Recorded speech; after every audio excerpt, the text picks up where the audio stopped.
बताओ फिर हम कैसे उसके ऋण मुक्त होंगे? एक तरफ तो हम ब्रह्मा शांतरी जी का मंत्र जाप कर रहे हैं कि हमारे ऊपर इसका ऋण है वो उतरे, और दूसरी तरफ हम इस प्रकार की घटिया आदतों में पड़े हुए हैं। तो बताओ फिर ऋण उतरेगा कैसे? हमारी उधार चूकता होगी कैसे? ये हमें छोड़ेगा कैसे? नो ड्यू सर्टिफिकेट देगा कैसे? तो ये सारी चीजें भगत जी ज्ञान को आधार बनाकर ही हमने विचार करना पड़ेगा। और देखो थोड़ी बहुत दृढ़ता भगत जी आप और हमने भी लानी पड़ेगी। अगर सब कुछ हम गुरुदेव भगवान के ऊपर ही छोड़ देंगे तो भी बात बिगड़ जाएगी, क्योंकि गुरुदेव तो हमारे भरोसे बैठे हैं कि मैंने तो मेरे बच्चों को ज्ञान दे दिया, नाम दे दिया, सही गलत की जानकारी दे दी, और फिर हमारे को मनुष्य शरीर प्राप्त है, ऊपर से गुरुदेव ने तत्व ज्ञान दे दिया। हम जानवर थोड़ी हैं जो परमात्मा गले में रस्सी डालकर पीछे से डंडा मारकर ही सारा काम करवाएंगे। हम मनुष्य योनि में हैं। सभी योनियों में सर्वश्रेष्ठ हमारे को बुद्धि मिलती है, उससे भी ऊपर गुरुदेव ने अपना तत्व ज्ञान दे दिया, काल के झंझट से परिचित करवा दिया। अब आप और हमने भगत जी फिर विचार तो करना पड़ेगा, तो थोड़ी सी हिम्मत हमने भी दिखानी पड़ेगी। और परमात्मा से प्रार्थना करो भगत जी, प्रार्थना में बहुत बड़ी शक्ति है। मालिक चाहता है कि मेरे बच्चे मेरे आगे रोएं, गिड़गिड़ाएं, और हमने हृदय से उस चीज को छोड़ने का मानस बनाना पड़ेगा। देखो फॉर्मेलिटी करेंगे तो परमात्मा अंतर्यामी है, नकलीपना उनके सामने नहीं चलेगा भगत जी, वो तो अंदर तक की जानने वाला है। तो सबसे पहले तो आप और हमने, हमारे अंदर एक थोड़ा रिपेंट होना चाहिए, ये पश्चाताप होना चाहिए कि ये परमात्मा मेरी ये गंदी आदत छूटे। और फिर हमने गुरुदेव भगवान के आगे जो है विशेष तौर पर हृदय से हमने उनसे प्रार्थना करनी पड़ेगी। दंडोत करते समय, हे गुरुदेव भगवान मैं नीच हूं, दो कोटि का जीव हूं, परमात्मा मेरी क्या औकात मालिक, आप दया बख्शो गुरुदेव, आप दया बख्शो गुरुदेव, मैं कितना क्या कुछ कर सकता हूं मालिक, मैं मिट्टी का पुतला। अपने आप को बिल्कुल नीचे गिरा दो गुरुदेव के चरणों में, दास आधीन, बिल्कुल मिट्टी और भक्ति। और जब भी ऐसी बकवाद मन में आए, क्योंकि काल तो भगत जी मन रूप में बैठा है, वो तो पीछा छोड़ने वाला नहीं है। जब तक उसका प्रभाव है मन का, वो तो भाई बार बार उन्हीं चीजों की प्रेरणा करेगा, क्योंकि उसकी खुराक है, वो उसकी खुराक है भाई। दारू पीने वाला तो दारू के ठेके पर जाकर शराब ही मांगेगा। तो काल की खुराक तो विषय वासना है ना, ये मैल खाता हमारे गंदे विचारों का मैल खाता है। तो वो तो बार बार अपनी खुराक के लिए हमारे अंदर प्रेरणा करेगा। उसने मन छोड़ रखा अपना एजेंट, वो तो बार बार प्रेरणा करेगा, फिर से आपको तैयार कर देगा उस गंदी आदत के लिए। और हम यदि उसका साथ देंगे हर बार तो फिर बात बिगड़ती चली जाएगी। तो ऐसे समय में जब ऐसी कुप्रेरणा हमारे अंदर उठे, तो बार बार अंदर ही अंदर गुरुदेव भगवान से, परमात्मा दया करो, हे मालिक दया करो, आप ही बचाओगे परमात्मा। और फिर उस समय या तो गुरुदेव के सत्संग सुनना शुरू कर दो। जैसे आप सत्संग सुनना शुरू करोगे 2, 4, 5, 10 मिनट तो वो मन अपनी बकवाद करेगा, लेकिन फिर धीरे धीरे जब हम सत्संग सुनेंगे तो 20-15 मिनट के बाद में फिर वो धीरे धीरे उसका प्रभाव डाउन हो जाएगा। या गुरुदेव का सुमरण शुरू कर दो, ना चाहते हुए भी अपना। यानी हमने धीरे धीरे उस गंदी आदत से, काल प्रेरणा से ध्यान को डाइवर्ट करना पड़ेगा। और डाइवर्ट करके कहां लगाएंगे? परमात्मा की भक्ति, सुमरण, सत्संग, उनके चिंतन मनन, या अपने किसी भगत भाई से बातें शुरू कर दो, कोई परमात्मा की कोई चर्चा शुरू कर दो, भक्तों का कोई इंटरव्यू सुनना शुरू कर दो, परमात्मा की कोई पुस्तक सुनना शुरू कर दो, उसको जो है वो पढ़ना शुरू कर दो। यानी हमने ध्यान को डाइवर्ट करना पड़ेगा, हमने उसको मौका नहीं देना है। और गुरुदेव से प्रार्थना भी करते रहो। तो धीरे धीरे भगत जी जब उसको ये लगेगा कि अब ये मेरी बातें नहीं सुनने वाला, नहीं मानने वाला, फिर मन भी धीरे धीरे जो है वो दुखी करना, वो परेशान करना बंद कर देता धीरे धीरे। और गुरुदेव भगवान ने फिर हमें क्या बताया ज्ञान गंगा पुस्तक में, क्योंकि फिर ज्ञान को आधार बनाकर भी हमने बहुत ज्यादा सावधानी बरतनी पड़ेगी, हमने बहुत ज्यादा निर्णय लेने पड़ेंगे, क्योंकि ज्ञान गुरुदेव भगवान ने हमें इसीलिए तो दिया है। ये ज्ञान गुरुदेव ने हमें इसीलिए दिया है कि हम इस ज्ञान को आधार बनाएं, थोड़ा चिंतन मनन करें। हमें गुरुदेव के कहे अनुसार चलना पड़ेगा, तब धीरे धीरे काल का प्रभाव आप और हमारे से दूर हटेगा। तो ये ज्ञान गंगा पुस्तक का जो भूमिका है उसका पेज नंबर 5 है, और इसमें गुरुदेव ने लिखा है कि दुराचार करना कितना पाप है। दुराचार क्या होता है भगत जी?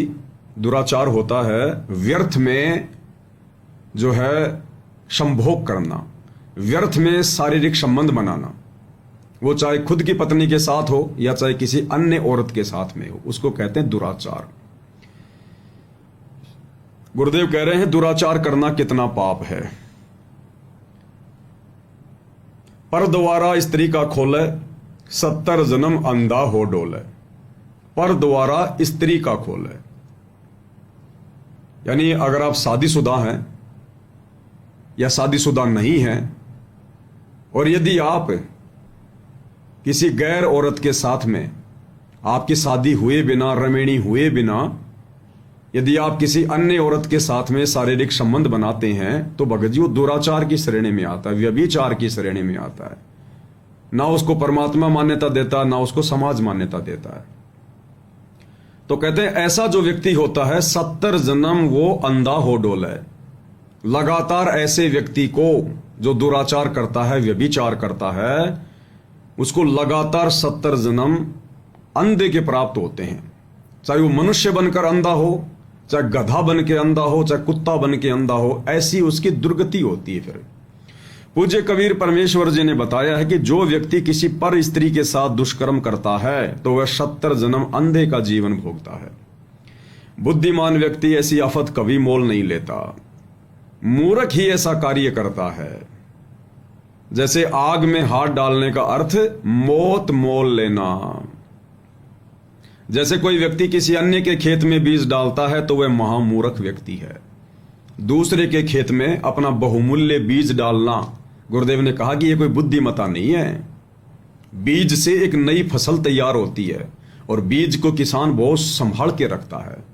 और जब बीज बीजने का समय आए और उस बीज को यदि वो कुर्डियों पे डाल के आ जाए, गंदगी में, या फिर किसी दूसरे के खेत में डाल के आ जाए, तो उसको क्या मिलेगा मूर्ख को? उसके तो बीज का सत्यानाश हो गया। बुद्धिमान व्यक्ति ऐसा कभी नहीं कर सकता। वैश्यागमन को ऐसा जानो जैसे कुर्डियों पर गेहूं का बहुमूल्य बीज का थैला भरकर डाल आए। यह क्रिया बुद्धिमान व्यक्ति नहीं कर सकता। या तो महामूर्ख या शराबी, निर्लज अर्थात घंड व्यक्ति ही किया करता है।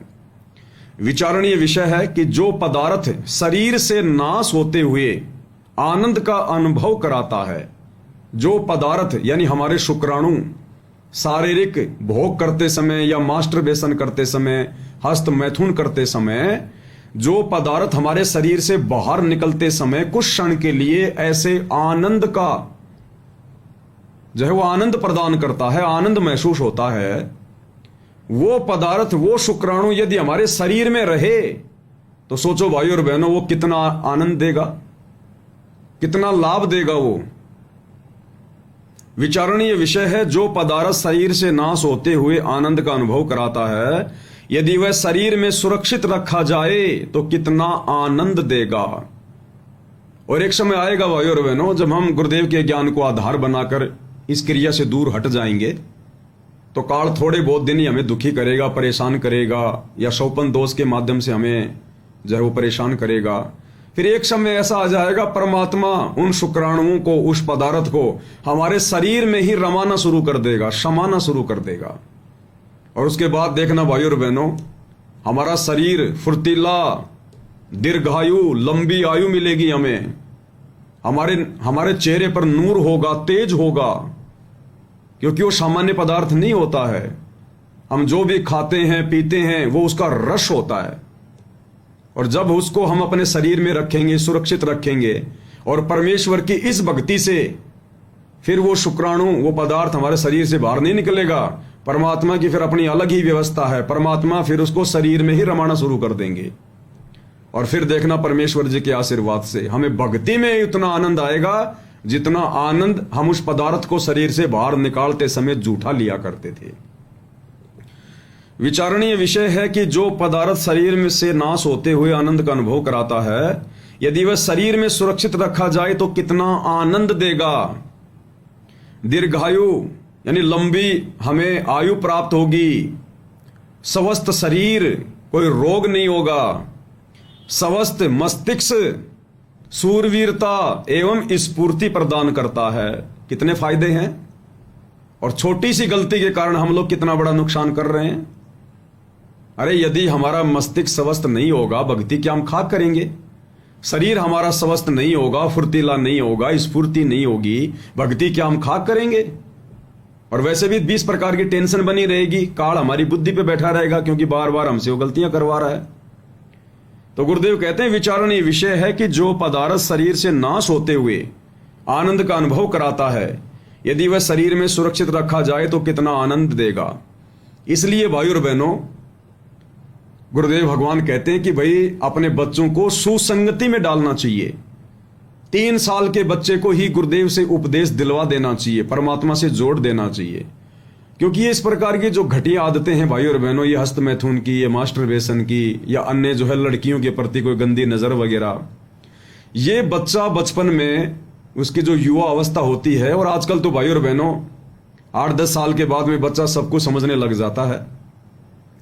फिर उसकी संगति पे निर्भर करेगा कि बच्चा किन लोगों की संगति कर रहा है, किन लोगों की कुसंगति में पड़ा हुआ है।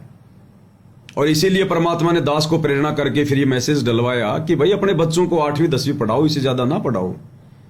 इससे ज्यादा वो पढ़ेगा तो पढ़ने का कोई मकसद तो है ही नहीं, क्योंकि नौकरी हमने लगाना नहीं, भगवान ने देनी है 2 टाइम की रोजी रोटी, भक्ति करेंगे तो देगा भगवान। वो जो बड़े बड़े जो नौकरशाह हैं, बड़े बड़े जो मंत्री हैं, संतरी हैं, IAS IPS अधिकारी हैं, उनको भी भक्ति के प्रतिफल में परमात्मा वो नौकरी दे रहा है, 2 टाइम के टूक दे रहा है। इस जन्म में नहीं तो किसी और जन्म में उन्होंने भक्ति की होगी, मिला उनको भक्ति से ही है। और हमारे बच्चे वर्तमान में बचपन से भक्ति पे लग गए तो परमात्मा क्यों नहीं देगा? जिस भगवान ने भजन दे दिया, क्या भोजन नहीं देगा? उसकी व्यवस्था तो परमात्मा पहले करके देगा। इसलिए अपने बच्चों को 8वीं 10वीं पढ़ाओ, इससे ज्यादा ना पढ़ाओ। हमने समाज और दुनिया देख के नहीं चलनी है। दुनिया को आध्यात्मिक ज्ञान नहीं, भगवान के ऊपर उनका विश्वास नहीं, भगवान का उनके सिर पे पंजा नहीं। इसलिए शिक्षा को एकमात्र वो अपना रोजी रोटी का और आगे बढ़ने का साधन समझ रहे हैं कि शिक्षा नहीं तो कुछ नहीं, शिक्षा नहीं तो कुछ नहीं, क्योंकि उनको भगवान का सहारा नहीं है, उनको उनके पास सत भक्ति नहीं है। और जो भक्ति उनके पास थी वो कर करके थक गए, उस भक्ति से कुछ मिलना नहीं था, तो उनका विश्वास उठ गया भगवान से और भक्ति से। तो उन्होंने एकमात्र ये शिक्षा का सहारा पकड़ लिया कि पढ़ोगे लिखोगे तो नौकरी लगोगे, बड़े अधिकारी बनोगे, कानून के जानकार हो जाओगे। अब हो गया आदमी कानून का जानकार, बन गया जज है, नौकरी ज्वाइन कर ली और घर आते समय गाड़ी हो गई एक्सीडेंट, वहीं मर गया वो जज। क्या काम आई उसकी वो पढ़ाई, वो 15-20 साल की। और भक्ति से परमात्मा पल पल रक्षा करेगा। कहे कबीर शरण गह मेरी हो रक्षा जल थल की। तो हमारे लिए भक्ति महत्वपूर्ण है।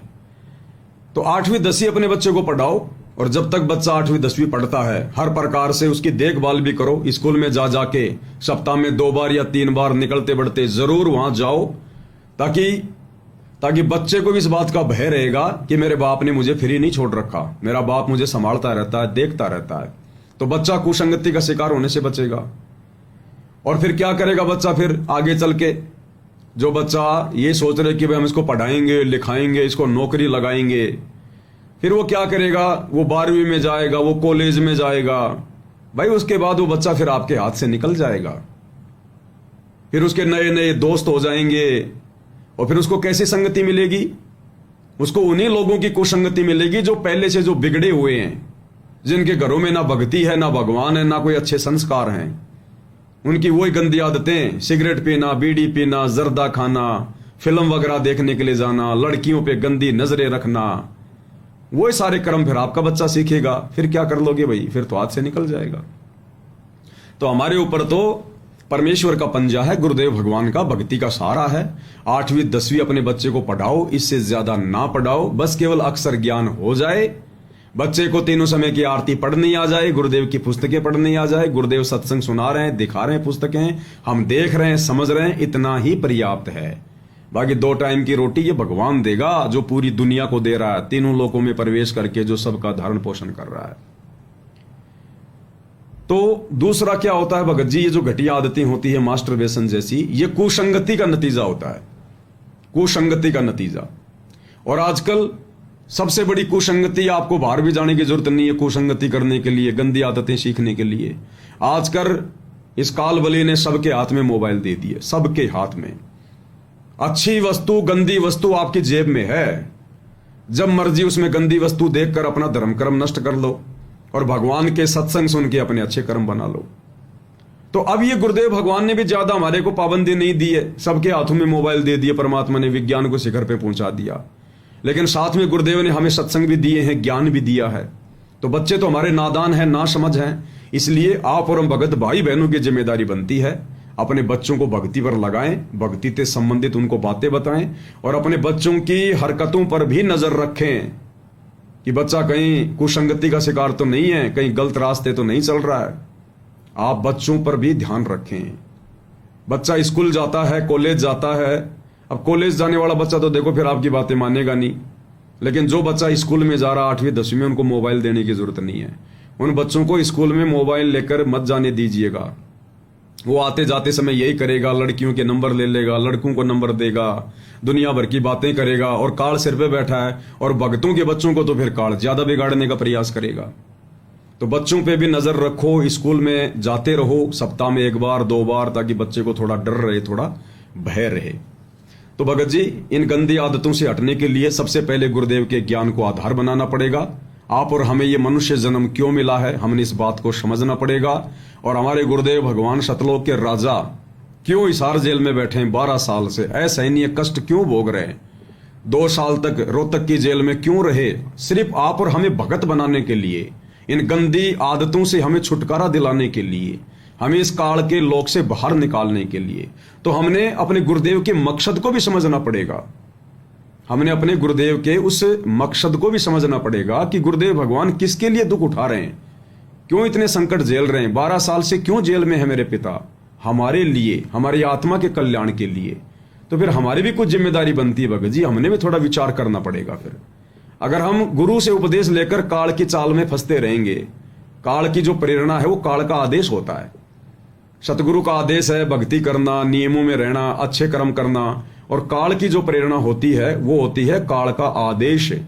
तो बताओ फिर सतगुरु के भगत होकर हम काल के आदेश को क्यों फॉलो करेंगे? काल से तो हमारा 36 का आंकड़ा हो जाता है उसके बाद में। तो हमने अपनी संगति पर भी विचार करना पड़ेगा कि हम फालतू के लोगों के साथ में, आड़ोसी पड़ोसियों के साथ में, ऐसे ही जो गलत जो सोसाइटी के जो लड़के हैं, जो लड़कियां हैं, हम उनसे ज्यादा बातचीत ना करें। स्कूल जाते समय, कॉलेज जाते समय हम फालतू की यारी दोस्ती के चक्कर में ना पड़ें और अपना जो सिलेबस है जो पढ़ाई का, केवल उस तक सीमित रहें। बाकी अपने गुरुदेव के सत्संग सुने, उनके प्रवचन सुने। तो आप और हमने भी थोड़ी सी मेहनत करनी पड़ेगी, ज्ञान को आधार बनाकर थोड़ा विचार करना पड़ेगा, सोचना पड़ेगा। तो गुरुदेव कह रहे हैं, विचारणीय विषय है कि जो पदार्थ शरीर से नाश होते हुए आनंद का अनुभव कराता है, यदि वह शरीर में सुरक्षित रखा जाए तो कितना आनंद देगा। पहले साधु संत महात्मा वो इसीलिए तो ब्याह शादी नहीं किया करते थे कि अगर शरीर स्वस्थ रहेगा, मस्तिष्क जो है वो स्वस्थ रहेगा और लंबी उम्र होगी तो परमेश्वर की भक्ति ज्यादा से ज्यादा करेंगे, मन लगा के करेंगे, ध्यान लगा के करेंगे, निश्चिंत होके करेंगे। इस कारण से वो शादियां वादियां नहीं करवाया करते थे, केवल भक्ति के लिए। क्योंकि घर छोड़कर जंगलों में चले जाते थे तो जंगल में कोई शिकार करने थोड़ी जाते थे वो ऋषि महात्मा।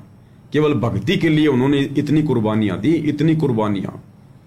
और जो कुर्बानियां वो दे रहे थे वो सत भक्ति भी नहीं थी, उससे उनको कुछ मिलना भी नहीं था। और आप और हमें तो इस भक्ति से सब कुछ मिलेगा और सब कुछ मिल रहा है। और फिर भी हम छोटी मोटी अगर ये जो गंदी आदतें हैं अगर इनसे दूर नहीं हटेंगे, अगर इतनी भी हिम्मत हम अपने अंदर नहीं पैदा करेंगे, तो बताओ फिर हम कैसे भगत, फिर कैसे हमारी भक्ति बनेगी। और ऐसे ये काल इस भूल भुलैया में कलयुग की पिछली पीढ़ी का समय निकाल देगा भाई और बहनों। उसके बाद क्या, फिर करते रहना अपनी मन की इच्छा पूरी। आज दिन में 2 बार करते होगे मास्टरबेशन, 3 बार करते होगे, क्योंकि युवा शरीर है भाई और बहनों, बढ़िया खुराक खा रहे हो। हर 2 घंटे में काल फिर से वो पदार्थ शरीर में जमा कर देता है, फिर से अपनी प्रेरणा कर देगा कि आजा बेटा मेरी खुराक तैयार कर और मेरे मुंह में आने की कर तू तैयारी। फिर क्या होगा, हमारे जैसे कर्म यहां होंगे और काल के हथे चढ़ जाएंगे। अगले जन्म में फिर क्या करेगा काल, कुत्ता बनाएगा, अन्य जानवर बनाएगा। एक ही दिन में 20-20 बार करना फिर तुम शारीरिक संबंध बनाना, फिर जीवन बर्बाद कर देगा फिर हमारा। फिर 84 लाख योनियों में है क्या, और ना कोई शिक्षा है, ना कोई धंधा है, ना कोई रोजगार है, ना कोई रिश्तेदारी में आना जाना है, ना कोई पढ़ाई करनी है। बस एक टूक के लिए सारा दिन दौड़ते रहो, आगे से खाते रहो, पीछे से निकालते रहो और ये शारीरिक संबंध बनाते रहो और अंत में मर जाओ। फिर ये काम होगा फिर हमारा। तो अब हमें थोड़ा विचार करना पड़ेगा। हम मनुष्य हैं और हमें परमेश्वर ने सद्बुद्धि दी है, ऊपर से अपना तत्व ज्ञान दिया है। ये इसीलिए दिया है कि अब हम थोड़ी हिम्मत करें। अरे जानवर जो है, ये पशु पक्षी जो हैं, 84 लाख योनियों के जीव तो जो है वो आधीन होते हैं, वो अपनी आदतों के वश होते हैं, वो मजबूर होते हैं, वो परवश होते हैं, वो अपनी बुद्धि का इस्तेमाल नहीं कर सकते। लेकिन आप और हमें तो गुरुदेव ने बुद्धि दी है भाई, ऊपर से आध्यात्मिक ज्ञान दे दिया, तत्व ज्ञान दे दिया। अरे हमने तो एक दिन ये संसार छोड़ के जाना, और हमसे मास्टरबेशन नहीं छूट रहा, हस्त मैथुन की गंदी आदत नहीं छूट रही। बताओ फिर हम काहे के भगत, और काहे के फिर हम सतलोक जाएंगे। तो देखो, जब भक्ति की शुरुआत होती है, भगत जी युवा अवस्था होती है ना, तो काल एकदम से भगत नहीं बनने देता है। ऐसी गलतियां काल भगत जी को करवाई देता है। और परमात्मा को, गुरुदेव भगवान को भी इस बात का पता है कि बच्चों से एक दो बार ऐसी जो है गलतियां हो जाती हैं, लेकिन हमने थोड़ा संभलना चाहिए भगत जी। फिर बार बार गुरुदेव भगवान को नाराज करने का मौका नहीं देना चाहिए। परमात्मा हमें कब तक मौका देगा बताओ, कब तक हमें आशीर्वाद देगा, कब तक हमारे नाम को सुचारू करेगा। एक ही जगह चोट लग गई, डॉक्टर ने उसको घाव साफ कर दिया, उसके टाके लगा दिए, तुमने फिर से उसके ऊपर चोट मार ली। चलो दूसरी बार भी डॉक्टर भाई जैसे तैसे करके साफ करके उसके टाके लगा देगा। अब तुम बार बार उसी घाव पे चोट मार रहे हो, तो एक समय ऐसा आएगा भाई, मवाद पड़ जाएगी, डॉक्टर टाके भी नहीं लगा पाएगा, टाके भी। तो हम बार बार इन गलतियों को ना दोहराएं। जब भी ऐसा हमारे अंदर काल प्रेरणा हो, हम गुरुदेव की भक्ति, सत्संग, सुमरण, किसी भगत भाई बहन से बातचीत करना, परमेश्वर की कोई चर्चा करना, गुरुदेव की कोई पुस्तकें पढ़ना, परमात्मा का कोई शब्द सुनना या शब्द गाना, अपना सुमरण शुरू कर देना, हम इस प्रकार से करेंगे तो धीरे धीरे फिर वो ध्यान हमारा डाइवर्ट होगा। और गुरुदेव भगवान से बारंबार विनती, प्रार्थना करना। और फिर भी मान लो अगर प्रेशर ज्यादा हो, तो फिर हम गुरुदेव भगवान से ज्योति या पाठ का उनके विधान अनुसार संकल्प कर लें कि हे गुरुदेव भगवान, मेरी भक्ति इतनी नहीं बन पा रही है, परमात्मा मैं नीच हूं, कोई पिछले जन्म की भी भक्ति ज्यादा नहीं है, आपने शरण में लिया परमात्मा, आप तो दयालु है, आपका महा उपकार है।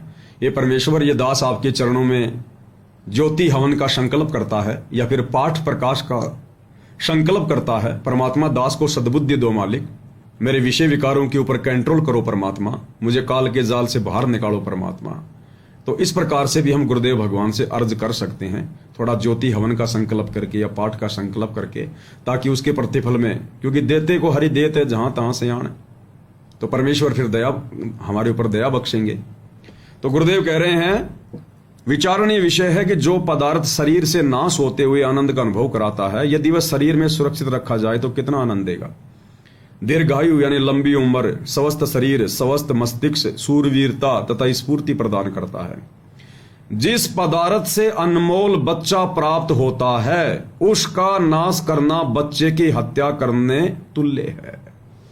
और कितना बड़ा घोर पाप बता दिया गुरुदेव ने। जिन शुक्राणुओं से, जिस पदार्थ से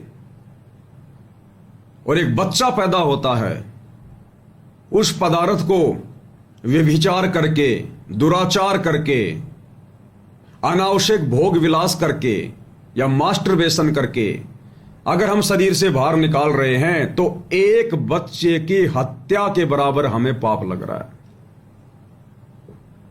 एक बच्चे की हत्या। वैसे तो गुरुदेव भगवान कहते हैं कि इस पदार्थ में न जाने कितने जीवाणु होते हैं, कितने जीवाणु।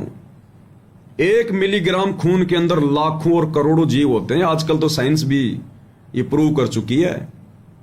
और शुक्राणु, उसका तो नाम ही शुक्राणु है, उसमें तो करोड़ों की संख्या में, अरबों की संख्या में जीव डाल रखे हैं काल में। तो गुरुदेव भगवान कहते हैं कि अनावश्यक भोग विलास करना, यानी जो भाई बहन शादीशुदा हैं उनके लिए भी गुरुदेव शिक्षा दे रहे हैं कि अनावश्यक भोग विलास करना एक बच्चे की हत्या करने के बराबर है, हत्या करने के बराबर। यह आदेश है, सुना ना आपने पहले शुरू में कि कुछ नियम आपको फार्म पे लिख के दिए जाएंगे। कुछ नियम जब आप ये कथा सुनोगे, सत्संग सुनोगे, तब आपकी समझ में आएंगे। और कुछ नियम आप वैसे भी कॉमन सेंस से समझने लग जाओगे। तो काल यही तो हमारे सबसे ज्यादा कर्म बिगाड़ता है, रजोगुण के माध्यम से। हमारी सबसे ज्यादा शक्ति क्षीण यहीं से तो होती है। और गुरुदेव ने बता दिया, अनावश्यक भोग विलास, इस पदार्थ को अपने शरीर से बाहर निकालना एक बच्चे की हत्या तुल्य अपराध है। अब देख लो फिर हमारी भक्ति क्या खाक बनेगी। हम भक्ति कर रहे हैं सतलोक के लिए, भगवान तो हमें चींटी को भी मारने से मना करते हैं, और हम रोजाना अपने शुक्राणुओं का सत्यानाश कर रहे हैं और कितनी हत्याएं अपने सिर पर रख रहे हैं। ये विधान है भगवान का। इसीलिए तो हम लोग सतलोक जाने में देरी कर रहे हैं। परमात्मा उम्र नहीं देखता कि बूढ़ा होगा तभी सतलोक ले जाऊंगा। जिस दिन भक्ति बन गई, परमेश्वर के विधान में हम फिट हो गए, सांचे में फिट हो गए, उसी दिन परमात्मा ले जाएगा सतलोक। लंबी उम्र का इसमें कोई लेन देन नहीं है। परमात्मा कहते हैं जीवन तो थोड़ा ही वाला जय सत सुमरण होए, और ये लाख वर्ष का जीवन लेखद रहे न कोई। तुम कर दो पल में पार हो जा रजा थारी। इसलिए हम भाई बहन लेट हो रहे हैं। इस कलयुग की पिछली पीढ़ी में आकर भी हम लोग इन गलतियों को दोहरा कर गुरुदेव के सत्संगों पर विचार ना करके, ज्ञान को आधार ना बना के, और हम लोग देरी करते जा रहे हैं, देरी। तो अब गुरुदेव कह रहे हैं कि अनावश्यक भोग विलास भी वर्जित है। तो गुरुदेव कह रहे हैं जिस पदार्थ से अनमोल बच्चा प्राप्त होता है उसका नाश करना बच्चे की हत्या करने के समान है। इसलिए दुराचार तथा अनावश्यक भोग विलास वर्जित है। दुराचार भी वर्जित है, यानी अन्य किसी भी स्त्री के साथ में या कोई स्त्री जो किसी पुरुष के साथ में, यह ना समझना कि खाली पुरुषों के लिए आदेश है। अगर किसी माता बहन के शुक्राणु भी उसके शरीर से बाहर निकलते हैं तो भी एक बच्चे की हत्या के तुल्य पाप है। उसको भी उतना ही पाप लगता है जितना एक पुरुष को लगता है। अगर स्त्री अगर कोई दुराचार करती है, अनावश्यक भोग विलास करती है, उतना ही पाप का भागी है। तो दुराचार करना यानी गैर स्त्री के साथ में, गैर औरत के साथ में शारीरिक संबंध बनाना, चाहे शादीशुदा हो या चाहे वो शादी से रहित हो, वो भी परमेश्वर ने वर्जित बताया है। और दूसरा अनावश्यक भोग विलास वर्जित है। अगर रमणी हो गई है, शादी हो गई है, तो गुरुदेव कहते हैं कि उसी के चक्कर में पड़े रहना, अनावश्यक भोग विलास। यानी दास ने एक दिन पहले भी गुरुदेव के आशीर्वाद से बताया था कि सतयुग में नेक संतान क्यों पैदा होती थी, अच्छे विचारों वाले बच्चे क्यों पैदा होते थे। क्योंकि वो लोग उस समय मौज मस्ती के लिए या फिर कोई आनंद प्राप्त करने के लिए शादी नहीं करते थे, शारीरिक संबंध नहीं बनाते थे। वो केवल अपना वंश चलाने के लिए, और उनके मन में कोई गलत विचार नहीं होते थे शारीरिक संबंध बनाते समय, ना कोई वो अश्लील बातें किया करते थे। और जो ऋषि महात्मा होते थे, जो गृहस्थी होते थे, जो बाल बच्चे भी साथ में रखते थे, अपनी भक्ति भी करते थे, वो तो केवल वंश चलाने के लिए ही संतान उत्पत्ति करते थे। उसके बाद में बैन लगा देते थे, भाई बहन का रिश्ता कायम कर लेते थे। जैसे ही उनको पता चलता कि तेरी औरत गर्भवती हो चुकी है, और वो गर्भ धारण करवाने के लिए शारीरिक संबंध भी उसी समय बनाते थे जिस समय माता बहनें गर्भ धारण करने की स्थिति में होती थी। यानी जब उनका पीरियड का टाइम होता था, समाप्त होता था, उसके 4 या 5 दिन तक जो है माता बहनें गर्भ धारण करती हैं, बच्चादानी का मुंह जो है खुला होता है। केवल उसी समय वो लोग शारीरिक संबंध बनाया करते थे। और जैसे उनको पता चलता कि बच्चा ठहर गया है, बच्चा गर्भ में ठहर गया है, उसके बाद वो फिर भाई बहन का रिश्ता कायम कर लेते थे। क्योंकि सतयुग त्रेता द्वापर में गर्भ खराब नहीं हुआ करते थे। अच्छी आत्माएं आती थी, उनके पास भक्ति होती थी, वो गर्भ में नहीं मरा करते थे। वो कोई एक आध, कोई बड़ी मुश्किल से, कोई अपवाद स्वरूप। इसलिए फिर वो बच्चे भी लंबी उम्र जिया करते थे, स्वस्थ उनके शरीर होते थे, गलत विचार नहीं होते थे। तो गुरुदेव भगवान कह रहे हैं कि अनावश्यक भोग विलास वर्जित है। अनावश्यक भोग विलास वर्जित है। ये नहीं है कि रमणी हो गई तो भाई रोजाना का काम हो गया, कई बार का काम हो गया। परमेश्वर संकेत कर रहे हैं। इसलिए तो गुरुदेव ने बताया कि जो हंस आत्माएं होंगी परमात्मा की, वो संकेतों को समझने लग जाएंगी। अब ये छोटा सा पैराग्राफ ज्ञान गंगा पुस्तक का 5-10 लाइन का। अब आप और हम भाई बहन तो इसको बस यूं पढ़ के निकल जाते हैं आगे, पता नहीं कितनी बार हमने पढ़ा होगा। क्या हमने इतनी गहनता से कभी विचार किया? जब इतनी गहनता से विचार हम करेंगे उस परमेश्वर के द्वारा लिखी गई प्रत्येक लाइन पर, क्योंकि ये शब्द किसी अरे गहरे साधु संत महात्मा किसी भगत के नहीं है, ये परमेश्वर के शब्द हैं। और परमेश्वर का कोई भी लेख, कोई भी शब्द, कोई भी सत्संग अनावश्यक नहीं होता है, निष्प्रयोजन नहीं होता। तो इतना विचार हमने करना पड़ेगा। हम कितने पाप के भागी बन रहे हैं, मास्टरबेशन करके, दुराचार करके। और परमेश्वर कहते हैं वो रिंचक सा सुख और दुख सुमेर समाना। वो 5-10 सेकंड के झूठे सुख के लिए आप और हमने कितना जो है वो कर्जा ले लिया ब्रह्मा जी से, काल का ऋण चढ़ा लिया हमने। वो तो 1 मिनट का समय लगा हमारे को वो कुकर्म करने में तो, और कई कई योनि फिर हमारे को गधा कुत्ता सुअर बनाता है उसके प्रतिफल में, कोई योनि। तो गुरुदेव कहते हैं रिंचक सा सुख, यानी जरा सा सुख, झूठा सुख, और दुख सुमेर समाना, और पहाड़ जैसा दुख मोल ले लिया हमने। तो भाई और बहनों, हमने गुरुदेव के इस तत्व ज्ञान को आधार बनाकर ही इन विषय विकारों पर विजय प्राप्त करनी है। और इसमें गुरुदेव का आशीर्वाद, गुरुदेव की रजा हमें विशेष चाहिएगी।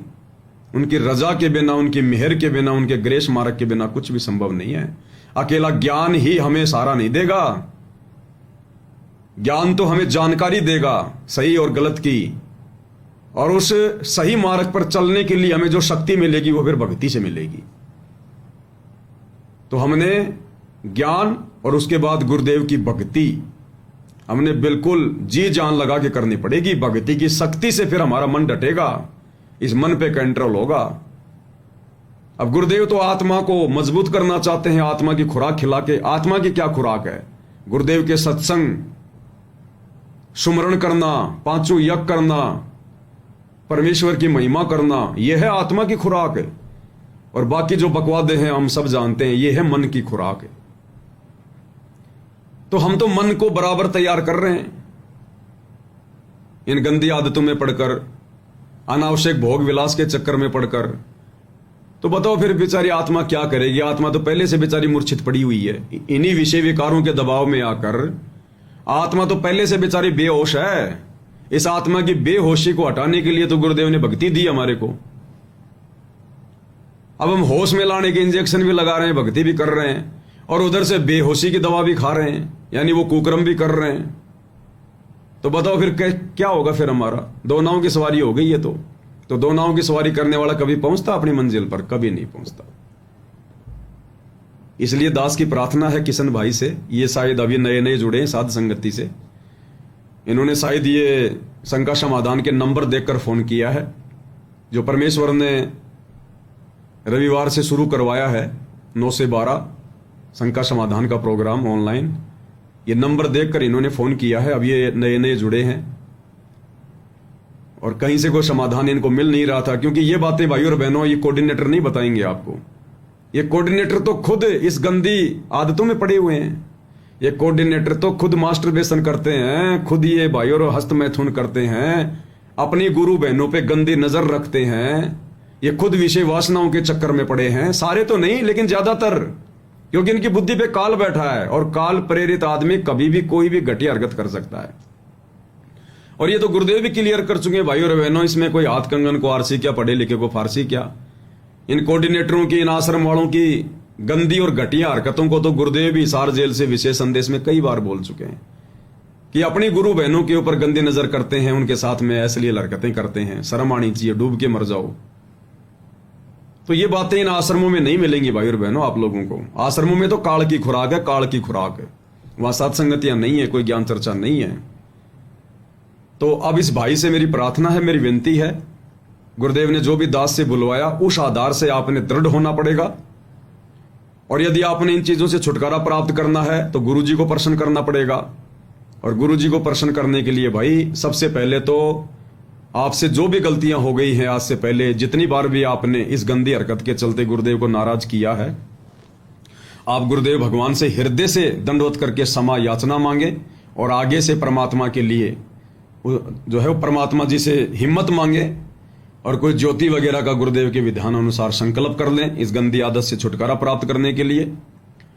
और भाई साथ संगति से जुड़े रहें, अच्छे विचारों से जुड़े रहो, परमेश्वर की भक्ति को ज्यादा महत्व दो। फालतू के यार दोस्त रिश्तेदार इनसे दूर रहो, वहां पे केवल मन की खुराक है, बकवाद है। और आज के बाद इन आश्रमों में जाना, इन नामदान सेंटरों पे जाना बिल्कुल बंद कर दो। पीट करके भी मत सोना उधर जब तक गुरुदेव भगवान हिसार जेल से बाहर नहीं आ जाते। अन्यथा भाइयों और बहनों, आग में हाथ देकर कभी शीतलता महसूस नहीं होती। तो ये सतलोक आश्रम तो विषय वासनाओं के अड्डे हैं। यहां तो काल बैठा हुआ, काल। तुम सोचो वहां जाकर हम हमारी आत्मा के मैलों को साफ कर लेंगे, नहीं होगा। उसके लिए परमात्मा ने सत्संगतियां शुरू करवाई हैं और कोई तरीका नहीं है भाई और बहनों, कोई भी तरीका। तो सबसे पहले गुरुदेव से माफी मांगो और खुद भी दृढ़ हो जाओ, हिम्मत करनी पड़ेगी भाई। अरे परमात्मा कहते हैं जो घुटने टेक के बैठ गया उसको कौन खड़ा करेगा, जो धीरे धीरे चल रहा है उसको तो फिर भी सहारा दिया जा सकता है। तो थोड़ी हिम्मत करो भगत जी, परमात्मा से प्रार्थना करो, भक्ति को ज्यादा महत्व दो और कुसंगति को छोड़ो, साथ संगति से जुड़ो, तब परमेश्वर दया करेंगे। क्यों नहीं होगी दया? जब हमारे जैसे नीचों के ऊपर परमात्मा ने दया कर दी। इन गंदी आदतों के शिकार कौन नहीं होते? हजारों में कोई एक आध व्यक्ति है जो बेचारा बच जाता है, अन्यथा 99% तो इन गंदी आदतों के शिकार होते हैं। हम सब पहले ऐसे ही थे, कोई छुपा हुआ नहीं हुआ, दूध का धुला हुआ कोई नहीं है भगत जी। परमेश्वर की दया से, उनके आशीर्वाद से, थोड़ी सी हिम्मत करने से फिर छुटकारा मिला। आज परमेश्वर की निसंशय होकर भक्ति कर रहे हैं, भक्ति में आनंद आ रहा है। अब उसी पदार्थ को परमात्मा ने शरीर में रमाना शुरू कर दिया, जिसको पहले हम लोग अज्ञानता में बर्बाद किया करते थे। तो अब परमेश्वर दया करेंगे। और दूसरा भगत जी, गुरु अंतर्यामी है। हमारे को वैसे भी शर्म आनी चाहिए, डर लगना चाहिए। गुरु जी हमारे सामान्य माता पिता की तरह थोड़ी है जो उनको पता नहीं चलेगा, हम कहीं भी एकांत में जाकर छुपकर हम लोग जो है इन गंदी आदतों को अंजाम दे देंगे। गुरु जी से क्या छुपा लोगे? उनका कैमरा तो घोर से घोर जो है गुफा में भी देखता है, 24 घंटे देखता है, लाइट नहीं जाती, अंधेरे में भी देखता है परमात्मा का कैमरा। तो गुरु जी तो हमारी हर हरकत पे नजर बना के रखते हैं कि ये नालायक क्या कर रहा है। तो मन में अगर कभी इस प्रकार का कुकर्म करने का विचार भी आए तो पहले ये विचार कर लेना कि पिताजी अंतर्यामी है, देख रहा है पल पल, उसका कैमरा कभी बंद नहीं होता। तो कल को जब गुरुजी आएंगे तब हम क्या मुंह दिखाएंगे गुरु जी को? क्या मुंह लेकर हम गुरु जी के सामने जाएंगे उनका आशीर्वाद लेने के लिए? क्या मुंह लेकर जाएंगे? परमात्मा कहते हैं क्या मुख ले विनती करूं और लाज आवती मोए, और तुम देखत अवगुण करूं मैं कैसे भाऊं तोय। कि परमात्मा क्या मुंह लेकर मैं आपके सामने खड़ा होऊंगा मैं कल को? क्या मुख ले विनती करूं, क्या मुंह लेकर कि कुकर्म तो मैं सारे कर रहा हूं और कह रहा हूं कि मैं भगत हूं। तो क्या मुख ले विनती करूं लाज आवती मोए, शर्म आनी चाहिए। और तुम देखत अवगुण करूं कि हे परमात्मा, हे अंतर्यामी, आप सब कुछ देख रहे हो, 24 घंटे भगत पे आपकी नजर होती है और उसके बाद भी मैं अवगुण कर रहा हूं। तुम देखत अवगुण करूं फिर कैसे भाऊं तोय, फिर भला मैं कैसे आपको अच्छा लगूंगा। तो हमने ये सोचकर भी भगत जी, जो कि हकीकत है कि अंतर्यामी एक तुम आत्म के आधार, जो तुम छोड़ो हाथ तुम कौन उतारे पार। अरे प्रहलाद भगत को उसका बाप लाल खंबे से चिपकाने लगा तो भगवान सतलोक से नरसिंह रूप धारण करके क्यों आया? सेकंडों में वो सतलोक में बैठा बैठा देख रहा था ना, और जब देखा कि मेरे बच्चे को बिल्कुल ये मारने पे तुला है, तुरंत आगे प्रकट हो गए 1 सेकंड में। तो नजर बना के रखा हुआ था ना परमात्मा। मीराबाई को जहर पिलाया जा रहा था, परमात्मा ने क्यों उसको अमृत बना दिया? अगर उस पर ध्यान नहीं होता तो परमात्मा देख रहा था ना बैठा बैठा। तो ऐसे गुरुदेव हमारी हर हरकत पे नजर बना के रखते हैं। और अब तो ये भी नहीं कह सकते कि भाई बहुत दूर बैठे होंगे, वो सतलोक में बैठे होंगे। आप और हमारे से भाई किसी से 200 किलोमीटर दूर है, किसी से 400 किलोमीटर, किसी से 1000 किलोमीटर दूर है। ये दूरी तो कोई दूरी भी नहीं है, 16 संकोच की दूरी की एवज में। और वैसे तो मालिक हमारे घट में बैठा है भगत जी। घटी में गंगा, घटी में जमुना, घटी में जगदीश, सतगुरु तारेंगे। तो बताओ फिर कल को जब गुरुजी आएंगे, और गुरुजी के आने में अब देर नहीं है, अब समय आ गया, अब धीरे धीरे ये बिल्कुल ये खतरनाक मोड में चला जाएगा, एरोप्लेन मोड में चला जाएगा। अब ये जो जो युग परिवर्तन का समय नजदीक आ रहा है 2028 का, क्या क्या घटनाएं घटित होंगी, क्या क्या होगा, क्या क्या नहीं होगा। तो जब हम वर्तमान में दृढ़ नहीं है तो उन विशेष परिस्थितियों में फिर हमारे अंदर कैसे दृढ़ता आएगी। और उन विशेष परिस्थितियों का जो आने वाले समय में आने वाली है युग परिवर्तन के दौरान, उनका सामना वही भगत करेगा जिसके पास भक्ति होगी, जो मर्यादा में होगा। अरे भक्ति की शक्ति से तो परमात्मा दया करेंगे, और वो शक्ति हम रोजाना ये कुकर्म करके अपनी नष्ट कर रहे हैं, मर्यादाएं तोड़ रहे हैं। तो हम आने वाले समय में विनाशकारी समय का भी फिर कैसे सामना करेंगे। और ले दे के सामना भी हो गया, तो जब गुरुदेव आएंगे तो क्या मुंह लेके जाएंगे फिर गुरुदेव के दर्शन करने के लिए। गुरुदेव कह देगा, बेटा मैं तो तेरे रोज दर्शन किया करता था 24 घंटे, नालायक तो ऐसे ऐसे उल्टे काम किया करता था। ये ज्ञान लेने के बाद, मेरा जो है भगत बनने के बाद में क्या मुंह दिखाएंगे फिर, क्या मुंह लेकर जाएंगे आशीर्वाद लेने। किस बात का आशीर्वाद लेंगे? वो कुकर्म करने का आशीर्वाद लेंगे कि गुरुजी आशीर्वाद और ज्यादा करूंगा मैं कुकर्म। तो कल को भगवान से आंखें भी मिलानी है, ऐसी बात नहीं है। भगवान आएगा, दर्शन भी देगा, आशीर्वाद भी देगा, तो क्या मुंह लेके खड़े होंगे फिर उसके दरबार में हम। इसलिए हमने डर कर भक्ति करनी है, हर प्रकार के कुकर्मों से बचना है हमने, कि कल को परमात्मा से आमना सामना होगा, चार आंखें होंगी, तब क्या जवाब देंगे। तभी भाई और बहनों हमारी बात बनेगी, नहीं तो नहीं बनेगी। इसके बाद भाई और बहनों, एक बहन की शंका और आई दास के पास में।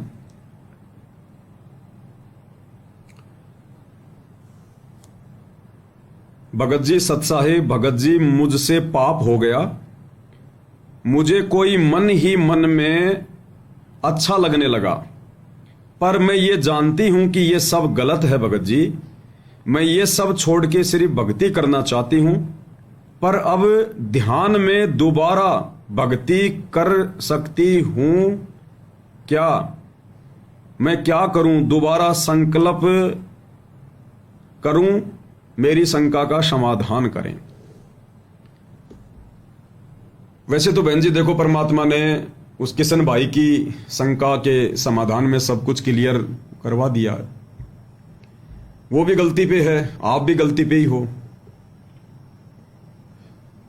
अब इस घट में अपने गुरु के अलावा किसी और के लिए जगह है क्या?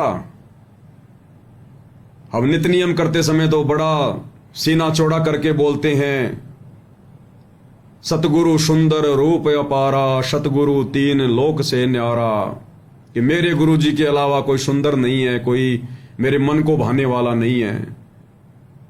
और एक दो कोड़ी के जीव की झूठी सुंदरता पर, किसी के नए नक्श ठीक ठाक होते हैं, गोरा रंग होता है, हम उसकी झूठी सुंदरता पर मोहित हो जाते हैं, आकर्षित हो जाते हैं, और ये नहीं देखते उसके अंदर गोबर भरा पड़ा है, टट्टी भरा पड़ा उसके अंदर। मरने के बाद में अगर एक दिन उसको ना जलाओ ना दफनाओ, उसमें कीड़े पड़ जाएंगे, बदबू मारेगा, कोई नजदीक भी नहीं जाएगा। अब बताओ, उस टट्टी पेशाब के कोथड़े को हमें क्या अच्छा लगने लगा? और ये ज्ञान लेकर, ये तत्व ज्ञान लेकर, अरे ये ज्ञान लेकर हमारे को टट्टी पेशाब का कोथड़ा ही अच्छा लगा क्या?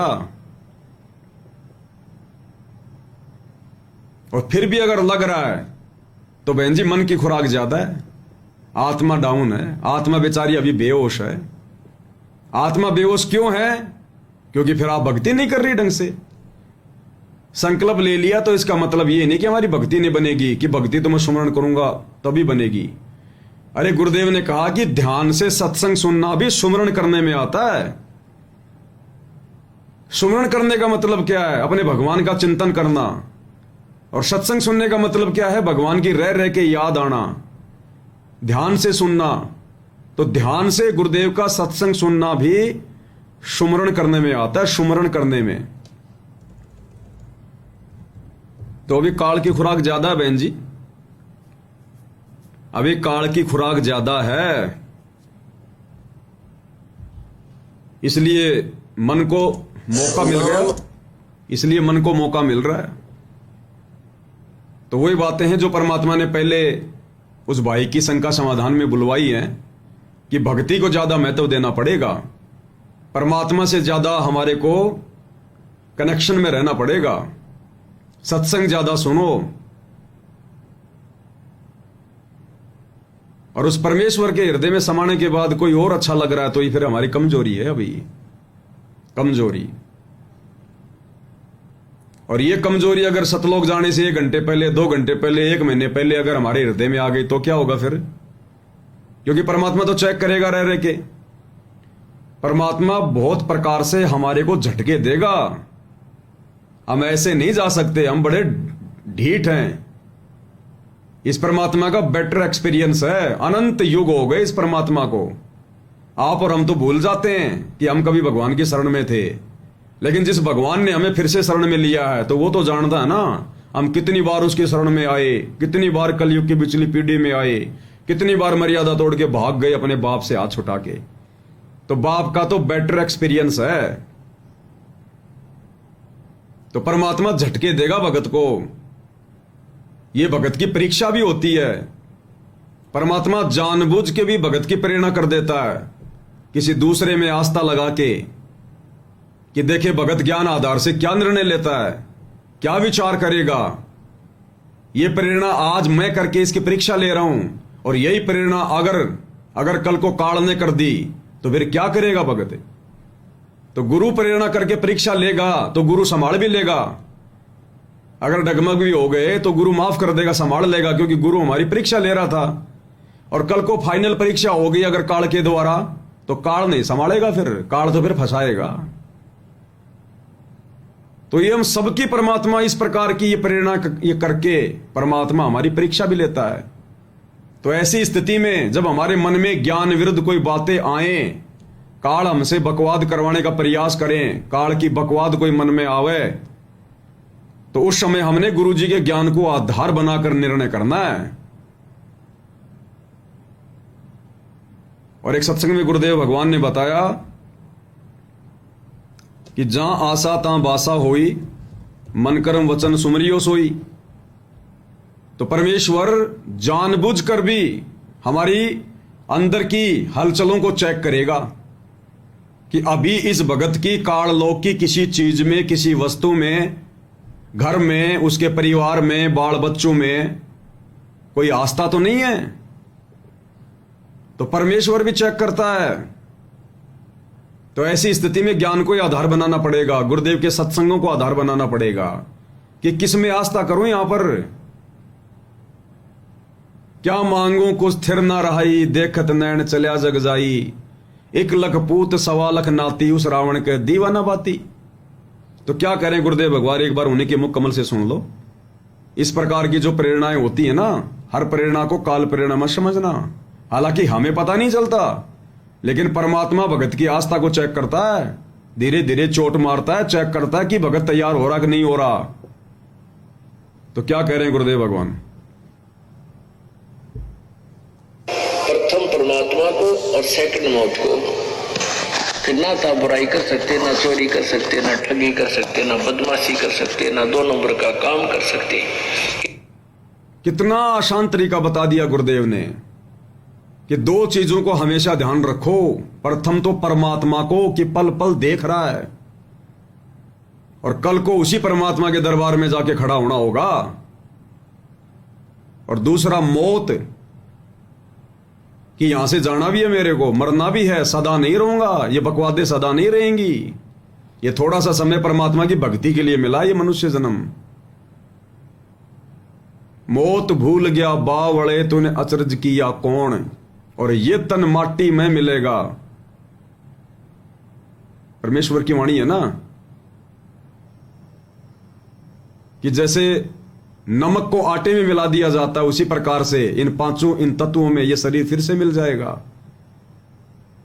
ना वो सुंदर दिखने वाला लड़का साथ जाएगा, ना वो लड़की साथ जाएगी। तो गुरुदेव भगवान कहते हैं 2 चीजों को हमेशा ध्यान रखो, बार बार ध्यान रखो कि मैं यहां कोई परमानेंट नहीं हूं। ये संसारी परमानेंट नहीं है, उत्पत्ति और प्रलय में आता है ये। फिर हम जीव भला कैसे परमानेंट रह सकते हैं? कैसे ये सुख हमारे साथ में रह सकते हैं परमानेंट यहां के? तो प्रथम तो परमात्मा पहले तो परमात्मा का पता नहीं था, इसलिए हम लोग उन पत्थरों से नहीं डरा करते थे। अब परमात्मा मिल गया, जिंदा भगवान मिल गया, अंतर्यामी मिल गया, सबको उनके कर्मों की सजा देने वाला भगवान मिल गया। तो प्रथम तो भगवान से डरो कि वापस उसी के दरबार में जाना पड़ेगा, और फिर वो हमारा क्या बचाव होगा। फिर परमात्मा कह देगा, अरे गधे, अब तू माफी मांग रहा है यहां पर आकर, नीचे मैं तो समझा रहा था तेरे को, सत्संग किए जा रहे थे, तूने वहां मेरी बात नहीं मानी, तो यहां मैं तेरी बात क्यों मानूं। अब फिर क्या होगा। फिर ये भगवान किसी का सगा नहीं है, यमदूतों को दे देगा आदेश, धर्मराय के माध्यम से ठोक दो इसको नरक में। और दूसरा मौत, ये सदा नहीं रहता, ये युवा शरीर, ये जवान शरीर, ये तो काल ने थोड़ी सी भूल भुलैया डाल दी हमारे अंदर, भूल भुलैया।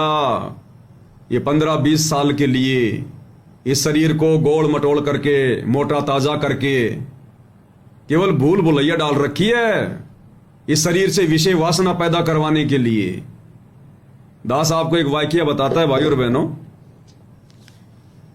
क्योंकि परमात्मा दया करते हैं, जो भक्ति पर आगे बढ़ना चाहे परमात्मा फिर उसको बढ़ाते भी हैं। दास अभी कुछ ही दिन पहले गांव जाकर आया था, सारे गए थे हम परिवार वाले, केवल 2 सदस्य रहे यहां पर गुरुदेव भगवान की सेवा में उनको भोग लगाने के लिए।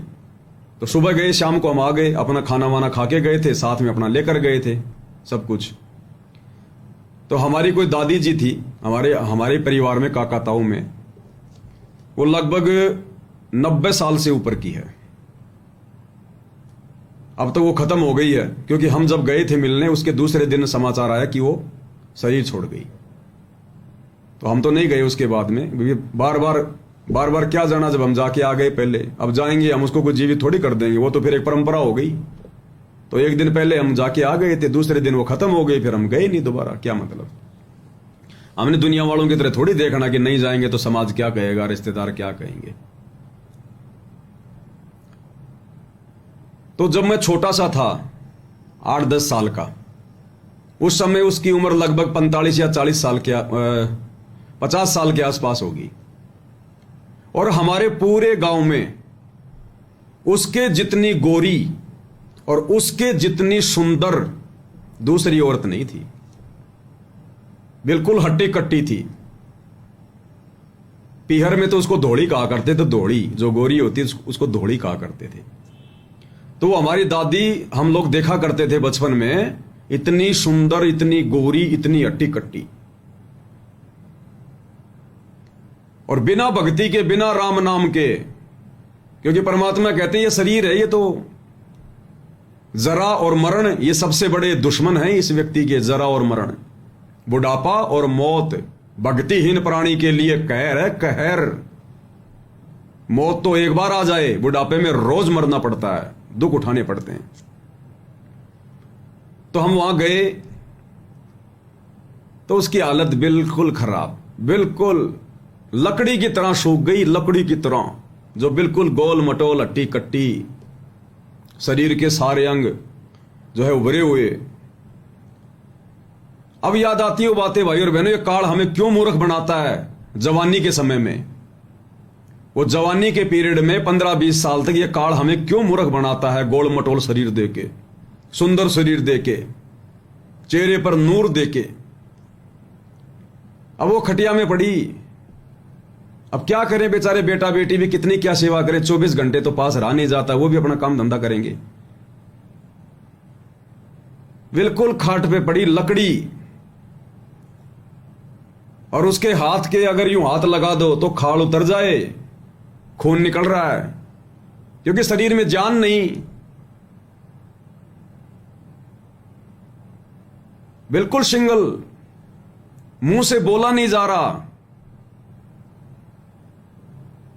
बलगम जमा हुआ पूरे शरीर में, खाए तो कुछ अंदर नहीं जाए, बोला नहीं जा रहा, खांसा नहीं जा रहा, शरीर में जान ही नहीं है, बेजान, दुर्गति, मुंह से बोला नहीं जा रहा, बताए तो किसको बताए मुझे क्या तकलीफ है, तकलीफ ही तकलीफ है, अब क्या इलाज हो उसका। 90-100 साल के बाद तो डॉक्टर भी सुई लगाना बंद कर देता कि क्या सुई लगाऊं, शरीर में कुछ दम ही नहीं है, रोग प्रतिरोधक क्षमता ही नहीं है, ये दवाई भी क्या काम करेगी। और उन हड्डियों में कहां से सुई लगेगी? सुई तो मांस में लगती है ना। तो बिल्कुल सूख के काटा। जो इस काल ने शरीर को फुला रखा था युवा अवस्था में, विषय वासनाएं पैदा करने के लिए, दूसरों के कर्म बिगड़ाने के लिए, कि उस सुंदरता को देखकर दूसरों के मन में पता नहीं क्या क्या उत्पात आए। अब समझ में आई वो बात।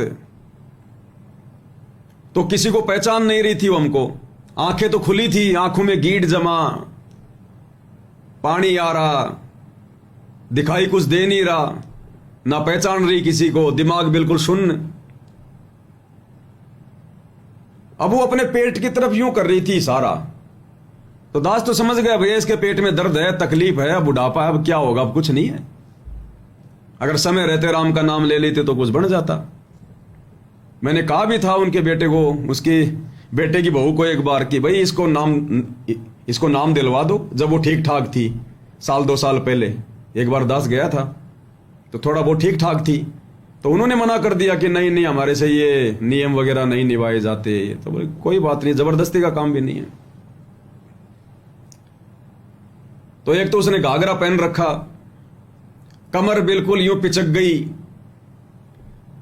ये यहां से ये हड्डियां वगैरह बिल्कुल जैसे एक एक उंगल का उनके अंदर वो खड्डा पड़ा हुआ है, बिल्कुल अस्थि पंजर शेष था। चमड़ी केवल शरीर पर नामात्र की थी, जगह जगह घाव हो रहे हैं, मक्खियां बिन बिन आ रही हैं। अब नहलाएं तो बेचारे कहां से नहलाएं उसको, कहीं हाथ लगाएं तो उसके खून निकल जाता है, मतलब वो घाव हो जाते हैं उसके। तो वो अपने हाथ से लेटी लेटी यूं कर रही थी। तो मैंने सोचा भाई पेट में दर्द हो रहा है, मैंने थोड़ा पेट वाट उसका यूं हल्का सा मसला। छोटा सा वो कुर्ता पहन रखा था, अब वो कुर्ता उसका ऊपर नीचे हो रहा था, तो उसके जो स्तन थे वो दिखाई दिए दास को, स्तन हमारी दादी के। अब भाई और बहनों फिर दास के समझ में आई कि काल ने कैसे इस जवानी के समय में, 15, 20, 25 साल के समय में आप और हमारे को मूर्ख बनाने के लिए वो सुंदर शरीर, युवा शरीर, शरीर के अंग उभरे हुए, गोल मटोल। अब युवा अवस्था में तो वो कितनी सुंदर थी, शरीर हट्टा कट्टा था, गोल मटोल था, शरीर के अंग उसके जो है बल्कि उभरे हुए थे, स्तन वगैरह उसके जो है बल्कि उभरे हुए थे। और जब दास ने वो देखा उसके स्तन, तो जैसे बच्चा मतलब पैदा नहीं होता, 2-4 साल का कोई बच्चा होता है, और उसके जो स्तन होते हैं वो क्या होते हैं, बिल्कुल वो टिमकी सी होती है, टिमकी सी। तो हमारी दादी के स्तन बिल्कुल टिमकी से। तो तुरंत दास के दिमाग में परमात्मा का ज्ञान आ गया, सत्संग आ गया कि ये तो सब काल की भूलभुलैया है। अब कहां गए वो उसके उभरे उभरे हुए स्तन, वो गोल मटोल शरीर कहां है? अब वर्तमान में इसको देख के कौन कह दे कि भाई ये लेडीज है? जैसे छोटे बच्चे की छाती से उसके स्तन चिपके होते हैं, बिल्कुल ऐसे खाली खाल और कुछ नहीं। वो स्तन का सारा मांस वगैरह सब कुछ नहीं, जैसे थे ही नहीं कभी। अब कहां गई वो विषय वासना, अब कहां गए वो स्तन? पीछे से बिल्कुल हड्डियां, अब वो कुल्ले वगैरह कहां गए? काल जिनके ऊपर गंदी नजर टिका के हमारे कर्म फोड़ता है, अब कहां गए वो कमर, वो स्तन, वो चेहरे का नूर, खूबसूरती, जिस चेहरे को देख के हम लोग बड़े प्रसन्न होते हैं, वाह क्या सुंदर है, और अपने कर्म बिगाड़ लेते हैं, मन में विषय वासना पैदा कर लेते हैं। अब उसका चेहरा बिल्कुल चिपका हुआ, हड्डियां हड्डियां, कंकाल। तो दास को समझ में आया, फिर मालिक के ज्ञान आधार से फिर थोड़ा दिमाग लगता है इन बातों पर। तो गुरुदेव भगवान भी कहते हैं ना, इस काल ने हमें भ्रमित करने के लिए एक ही कंकाल पर, एक ही उस कंकाल के ऊपर स्त्री और पुरुष 2 आवरण चढ़ा दिए।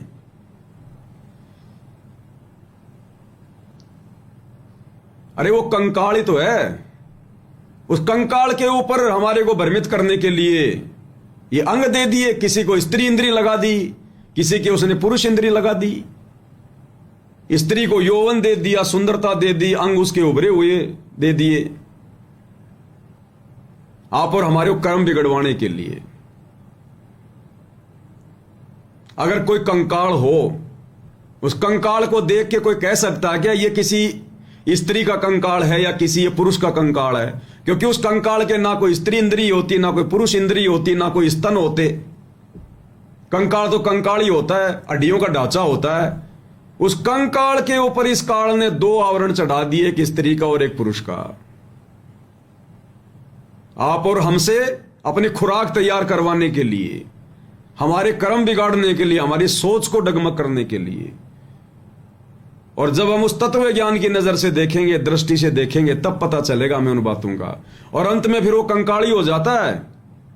बचपन में भी वो कंकाली होता है जब पैदा होता है, और बुढ़ापे में भी वो कंकाली हो जाता है फिर वापस। ये बीच का जो समय है 15-20 साल का, 25 साल का, ये काल ने आप और हमारे को भ्रमित करने के लिए ये उभरा हुआ शरीर दे दिया। आदमी को हट्टा कट्टा शरीर दे दिया, मोटी मोटी बाजुएं दे दी, औरत के अंग को जो है उभार दिया। तो भाई और बहनों, इस प्रकार से भी हमने जो हमारी आंखों के सामने घटनाएं घटित होती हैं, इनको देखकर भी हमने विचार करना चाहिए कि सुंदरता है किस चीज की, काहे की सुंदरता है ये टट्टी पेशाब का कोथड़ा, हड्डियों का ढांचा, और कब नष्ट हो जाए ये, कब टूट जाए, कब फूट जाए, कब आग में जल जाए, कब एक्सीडेंट हो जाए, कब कोई रोग घेर ले इसको,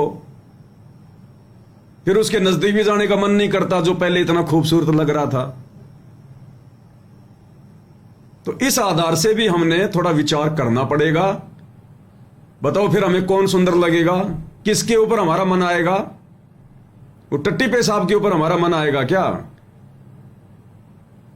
वो स्त्री, वो पुरुष चाहे कितना सुंदर है, उसके अंदर तो टट्टी भरा हुआ है, और वो टट्टी निकाल के अगर वो एक थैली में ले ले और अपने गले में डाल ले और कहेगी हाँ आई लव यू, मैं तुमसे शादी करना चाहती हूं, तो उसके गले में वो टट्टी के वो कोथड़ा देख के हम शादी कर लेंगे क्या? है? हट गंदा गंदी, चल चल। अरे तो उसके अंदर ही तो है वो, उसने बाहर ही तो निकाला है, क्या दिक्कत हो गई? अंदर भी तो वही है। तो गुरुदेव ने बताया जो साधु संत महात्मा होते हैं, जो तत्व ज्ञान प्राप्त होते हैं, वो शरीर को अंदर से देखते हैं। वो अंदर की दृष्टि से देखेंगे, ज्ञान वाली आंखों से देखेंगे, हृदय की आंखों से देखेंगे। और दुनिया केवल विषय वासनाओं में काल प्रेरित होकर बाहर बाहर का देखती है। और वैसे तो गुरुदेव ने कितनी बार बता दिया, रोड पे अगर कोई कुत्ता मरा हुआ देखा हो, कहां उसका टट्टी पड़ा है, कहां उसका पेशाब पड़ा है, कहां उसकी हड्डियां पड़ी है, कहां उसकी हाथ पड़ी है, ये हमारे शरीर में भरा पड़ा है। और वो ही अगर हमें अच्छा लग रहा अभी, तो फिर हम लोग भक्ति के निकट नहीं, अभी भक्ति शुरू नहीं है फिर, क्योंकि अभी तो फिर हमें आत्मज्ञानी नहीं है। आत्मज्ञानी वही तो होता है जिसको इस शरीर की पूरी स्थिति का पता हो जाए। पंडित सोई जो पिंड की जाने, ब्राह्मण सोई जो ब्रह्म पहचाने। और हम तो इस नश्वर शरीर पर ही अभी तक मोहित हो रहे हैं। लड़के को लड़की अच्छी लग रही है, लड़की को लड़का अच्छा लग रहा है, तो फिर गुरुजी कहां अच्छा लग रहा है, फिर भक्ति कहां अच्छी लग रही है? क्योंकि भगवान और भक्ति का तो इन चीजों से कोई दूर दूर का भी कोई रिश्ता नहीं है। काल ने यही तो गलती करी थी सतलोक में, दुर्गा के ऊपर आस्था करके परमात्मा ने धक्के मार के बाहर निकाल दिए। तो भगवान का तो इन चीजों से दूर दूर तक कोई कनेक्शन नहीं है, और उन चीजों को भगवान की भक्ति में आकर हम अपने पास लेकर आ रहे हैं। तो बताओ फिर परमात्मा कैसे हमसे जुड़ेगा? तो ये चीजें भी गलत हैं। तो गुरुदेव भगवान हमें क्या कह रहे हैं कि 2 चीजों को हमेशा ध्यान रखो, परमात्मा को और अपनी मौत को, कि यहां से जाना है, ये परमानेंट ठिकाना नहीं अपने, ये अपने बाप का घर नहीं है। काल ने तपस्या करके ले रखा है, और परमात्मा से जाके नजरें मिलानी है। हिसाब मांगेगा, हिसाब। ये श्वास रूपी पूंजी देके भेजा भगवान ने भक्ति के लिए, वापस जाएंगे तो हिसाब मांगेगा। सबसे पहले मनुष्य जन्म दिया था, वो गधे से हिसाब नहीं मांगता परमात्मा, वो कुत्ते से हिसाब नहीं मांगता, मनुष्य से मांगता है कि ला बेटा, श्वास रूपी पूंजी लेके गया था, क्या कमा के लाया और क्या तू गवा के आया? तो परमात्मा और मौत को हमें ध्यान रखना चाहिए। फिर गुरुदेव भगवान क्या कह रहे हैं? परमात्मा हमारी आस्था भी चेक करेगा, हल्का फुल्का हमारे को खुला छोड़ेगा। हमारे अंदर परमात्मा खुद ही ऐसी कुछ प्रेरणाएं भी पैदा कर देगा, और मालिक चेक करेगा भी ये क्या करेगा, क्या रास्ता अपनाएगा।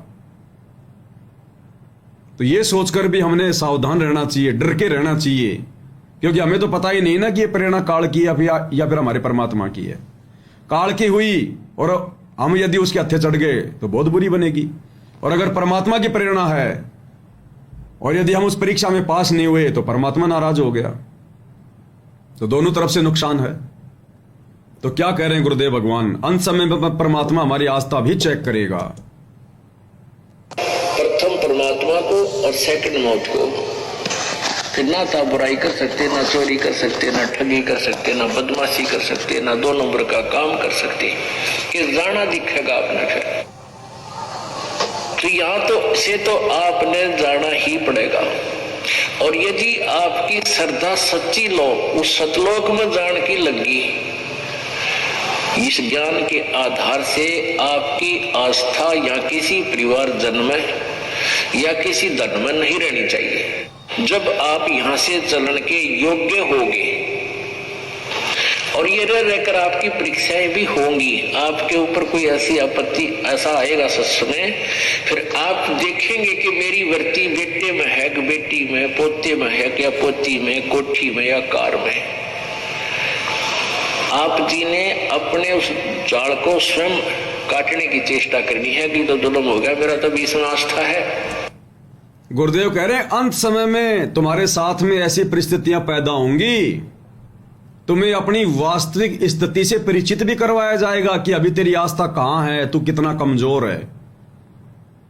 कोई धन में है, कोई कोठी में है, कोई कार में है, कोई लड़का में है, कोई लड़की में है, कोई प्यार में है, कोई मोहब्बत में है, कि अभी तुम्हारी कमजोरी कहां है, तुम्हें याद दिलाई जाएंगी। और उसके बाद तुमने अपनी कमजोरी को खुद ही ठीक करना पड़ेगा कि मेरा तो काम बिगड़ जाएगा, अभी तो मेरी आस्था इस चीज में फंसी पड़ी है, मेरा मोक्ष कैसे होगा। तो अपनी उस कमजोरी को गुरुदेव कहते हैं ज्ञान को आधार बनाकर भक्ति से फिर आपने खुद ही काटना पड़ेगा। तो बहन जो कह रही है ना कि भाई एक लड़के के ऊपर मेरा दिल आ गया, मुझे बहुत अच्छा लग रहा है, तो अभी आपकी आस्था उसी पर है, अभी आप जी इस पतिव्रता पद पे नहीं है। जिस दिन आप जी पतिव्रता पद पे आ जाओगी, और पतिव्रता पद का मतलब है केवल एक गुरु दिखाई देगा, ये टट्टी पेशाब के कोथड़े दिखाई नहीं देंगे फिर हमारे को। अरे पतिव्रता के लिए गुरुदेव ने तो बताया कि अगर ऊपर से देवता भी अगर सोने के बन के आ जाएं तो भी उनको उस भाव से नहीं देखना, विषय वासनाओं वाली दृष्टि से नहीं देखना, उनके ऊपर आसक्त नहीं होना कि सतगुरु सुंदर रूप अपारा, मेरे सतगुरु से बढ़कर कोई सुंदर नहीं है। तो अपने उस जाल को गुरुदेव कहते हैं फिर आपने खुद ही काटने की कोशिश करनी है कि मेरा तो काम बिगड़ जाएगा अगर ये कमजोरी मेरी रह गई तो ये रह रहकर परमात्मा हमें चेक करेगा, हमारी आस्था को चेक करेगा कि किसी पोते में, पोती में, बेटा में, बेटी में, कार में, कोठी में, कोई पशु में अभी इसकी आस्था तो नहीं है। तो ऐसी परिस्थितियां भी हमारे सामने पैदा होंगी हमारी परीक्षा के लिए, हमें अपनी वास्तविक स्थिति से परिचित करवाएगा भगवान। तो ऐसी स्थिति में फिर हमने क्या करना चाहिए, हमने मायूस नहीं होना चाहिए, हमने गुरुजी के ज्ञान को आधार बनाकर कि अभी तो ये मेरी कमजोरी है। तो बहन ने सोचना चाहिए कि जिस लड़के को देखकर आपका उसके ऊपर मन आ रहा है, दिल आ रहा है, तो आपने ये विचार करना चाहिए कि ये मेरी कमजोरी है और मुझे अपने इस जाल को काटना है। और इस जाल कटेगा गुरुजी के ज्ञान से, सत्संग ज्यादा सुनने से, भक्ति ज्यादा करने से, गुरुजी से प्रार्थना करने से। अब सतलोक जाने का टाइम आ गया और उसे 1 महीने पहले फिर किसी पे दिल आ गया तो फिर क्या, जहां आशा तहां भाषा हुई, अगले जन्म में फिर क्या होगा, उसी के घर में पैदा होना पड़ेगा, उसका बेटा बेटी बन के। गुरुजी ने रविदास जी की कथा नहीं सुनाई क्या कबीर सागर के सरलार्थ में? रविदास जी का जो पहले वाला जो उसका जन्म था, यानी 650 साल पहले रविदास जी जो चमार जाति में थे, उससे पहले वाला उनका जो जीवन था वो ब्राह्मण परिवार में था। वो ब्राह्मण थे, पंडित जी थे और वो भक्ति ज्यादा करते थे, शादी वादी नहीं कराई उन्होंने। एक समय ऐसे वो कहीं जा रहे थे, उधर से एक लड़की और उसकी मां खेत से पशुओं का चारा लेके आ रहे थे, और जिस पेड़ के नीचे रविदास जी आराम कर रहे थे, जो कि ब्रह्मचारी बन के अपनी भक्ति कर रहे थे, जो कि ब्राह्मण थे, वो लड़की और उसकी मां भी वहीं थोड़ी देर आराम करने के लिए रुक गई। लड़की जवान थी, युवा थी, सुंदर थी। और रविदास जी की उस पर नजर चली गई जो ब्राह्मण जाति में थे उस समय, और उनके मन में कुछ समय के लिए मतलब एक ख्याल आया, कुछ समय के लिए विचार आए कि काश ये मेरी पत्नी होती। उसके बाद में रविदास जी ने सोचा कि ये तो क्या कर रहा है, अरे तूने ब्रह्मचारी रहने का व्रत लिया है परमात्मा पाने के लिए, भक्ति करने के लिए, और ये तू क्या कर रहा है, तू कहां फंस रहा है। उसके बाद उसने अपने आप को संभाला, लेकिन वो बात तो बिगड़ चुकी। और अगला जन्म रविदास जी को उसी लड़की के गर्भ से मिला, यानी ब्राह्मण रूप में उसका शरीर छूट गया थोड़े दिन बाद, और वो जो लड़की थी वो चमार जाति की थी। उसके घर वालों ने उसकी शादी कर दी। उधर से रविदास जी जो की पंडित जाति में थे उनका शरीर छूट गया, और शादी होने के बाद उसी लड़की के गर्भ से जो ब्राह्मण जाति में थे रविदास, फिर चमार जाति में जन्म हुआ, जरा सी आस्था करने से। अब उस समय तो दाव लग गया काल का, क्योंकि उस समय वो सतगुरु की शरण में नहीं थे, काल उपासक थे, और काल का तो भाई अटल विधान है, जहां साता भाषा हुई। लेकिन वर्तमान में हम सतगुरु की शरण में हैं, सतगुरु धरती पर है। अगर इस प्रकार की आस्था भी हमारी किसी में हो जाती है, और यदि हम अपने आप को संभाल लेते हैं, दोबारा से वो गलती ना करने का संकल्प लेते हैं, तो परमात्मा फिर काल के विधान को लागू नहीं होने देगा। परमात्मा फिर से हमें माफ करके दोबारा से भक्ति पर लगा देता है। तो बहन जी, ये बहुत भयंकर काल का जाल है, और ये गुरुदेव के सत्संगों से समझना पड़ेगा, और भक्ति की शक्ति से ही इन बुराइयों से दूर हटने की हमारे को हिम्मत मिलेगी। दूसरा, मार्केट में कोई दवाई नहीं है, कोई इंजेक्शन नहीं है कि साहब इंजेक्शन लगवा के आ गए तो ये विषय वासना समाप्त हो जाएंगी। केवल भक्ति रूपी दवा, गुरुदेव के सत्संग, सुमरण, पांचों यज्ञ करना, मालिक में ध्यान लगाना, चिंतन मनन करना, गुरुदेव की पुस्तकें पढ़ना, यानी गुरुदेव के आसपास रहना, भक्ति भाव के आसपास रहना। अब मन में तो विचार उठेंगे भाई, सबके उठेंगे, क्योंकि सबके अंदर मन है, विद्वान है। अब ये बात अलग है, किसी में प्रभाव कम है, किसी में प्रभाव ज्यादा है। इस प्रभाव को गुरुदेव की भक्ति से ही समाप्त किया जाएगा, शांत किया जाएगा। दास तो अपनी बताता है, मैं तो बार बार बोल चुका हूं, मेरे जैसा तो विषय वासनाओं का कोई कीड़ा ही नहीं था। मैं तो आज भी सोचता हूं तो रोना आ जाता कि भगवान आपने कैसे दया कर दी मेरे जैसे नीच पर। अभी बाकी भाई बहन तो मेरे जैसे बिगड़े हुए नहीं हो सकते, इसलिए दास को हिम्मत है। इसलिए दास आपको कह रहा है कि मेरे जैसे नीच को, विषय वासनाओं के कीड़े को जब भगवान एक भगत बना सकता है, तो आप लोग भी अगर अपने भगवान से अर्ज करोगे, प्रार्थना करोगे, भक्ति में थोड़ा ज्यादा आगे बढ़ोगे, तो आपके तो विषय वासना दूर हुई पड़ी है, जब हमारे जैसे नीच की परमात्मा ने समाप्त कर दी अपने आशीर्वाद से। और बाकी मन भाई मेरे अंदर भी है, तुम्हारे अंदर भी है, लास्ट तक रहेगा। अगर जरा भी फिर से बकवाद करने की मन में आई, जरा भी मर्यादा तोड़ी, तो तुरंत डंक मारेगा ये तो सांप की तरह, तुरंत। और जानबूझ के गलती करेंगे फिर सतगुरु कुछ नहीं करेगा। सतगुरु केवल मौका देगा, सहारा देगा। तो लंगड़े को बैसाखियों का सहारा है, हम लंगड़े हैं विषय वासनाओं के। गुरुदेव ने बैसाखियां दे दी, अब अपने आप को धावक मत समझो, उनके सहारे अपना टाइम पास करो। तो ज्ञान को आधार बना के ही हम इन चीजों से पीछे हट सकते हैं। तो गुरुदेव भगवान हमें क्या कह रहे हैं, एक बार फिर से सुन लेते हैं सत्संग। इस प्रकार की घटनाएं हमारे सामने आएंगी, परमात्मा उन घटनाओं के माध्यम से हमारी आस्था चेक करेगा कि अभी सतलोक जाने में कितनी देरी है, कितनी कमजोरी है। गुरुदेव को तो पता है, वे तो अंतर्यामी है, वो हमें परिचित करवाना चाहते हैं, क्योंकि उन कमजोरियों को भक्ति करके हमने दूर करना है। गुरुदेव ने हमें दवा दे दी भक्ति रूपी, खानी हमने पड़ेगी। गुरुदेव याद दिला रहे हैं कि अभी तुम कितने मरीज हो। तो ऐसी चीजें जब मन में उठती हैं तो उनके अंदर हमने जो मतलब फंसना नहीं है, हमने उनसे बाहर निकलने का प्रयास करना है। अरे आग के निकट आदमी जाएगा, जब उसको तपत लगेगी तो वो आग की तरफ जाता है क्या? वो आग से दूर हटने का प्रयास करेगा। तो इस प्रकार की अगर कोई कुप्रेरणा, काल प्रेरणा से अगर उठ रही है किसी लड़के के प्रति, किसी लड़के के प्रति, बेटा बेटी, कार कोठी के प्रति कोई मोह ममता अगर उमड़ रही है, तो उनके अंदर जाना मूर्खता है, उनसे दूर हटना जो है वो बुद्धिमता है। तो क्या कह रहे गुरुदेव भगवान? प्रथम परमात्मा को और सेकंड मौत को फिर ना तो बुराई कर सकते, ना चोरी कर सकते, ना ठगी कर सकते, ना बदमाशी कर सकते, ना 2 नंबर का काम कर सकते। कि जाना दिखेगा अपना फिर तो यहाँ तो से तो आपने जाना ही पड़ेगा। और यदि आपकी श्रद्धा सच्ची लो उस सतलोक में जान की लगी, इस ज्ञान के आधार से आपकी आस्था या किसी परिवार जन में या किसी धन में नहीं रहनी चाहिए। जब आप यहाँ से चलन के योग्य होंगे और ये रहकर आपकी परीक्षाएं भी होंगी, आपके ऊपर कोई ऐसी आपत्ति ऐसा आएगा सच में, फिर आप देखेंगे कि मेरी वृत्ति बेटे में है कि बेटी में, पोते में है क्या पोती में, कोठी में या कार में। आप जी ने अपने उस जाल को स्वयं काटने की चेष्टा करनी है कि तो जुल्म हो गया, मेरा तो इसमें आस्था है। और यहाँ आशा रही तो वापस जन्म होगा, जहां आशा ता बासा होई और मन कर्म वचन सुमरियो सोई।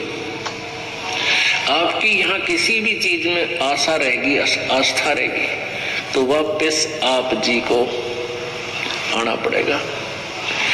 इसी यहीं पर मनमाने यहाँ पर बैल बन का आ जा। और यहाँ आशा नहीं रही तो फिर हमने आशा कब ना रहेगी, ये ज्ञान आधार बनाओगे, भक्ति घनी करोगे, दान धर्म खूब करोगे। ज्ञान आधार बनाओगे, भक्ति ज्यादा करोगे, दान धर्म करोगे, उसके प्रेशर से यह काल प्रेरणा हटेगी फिर। और तरीका दूसरा नहीं है धरती पर कोई, इस मन को गिराने का, मन को मारने का दूसरा तरीका नहीं है। प्रथम ज्ञान आधार, दूसरा मर्यादित भक्ति, क्योंकि भक्ति का प्रेशर तभी बनेगा जब मर्यादाओं में रह के करेंगे।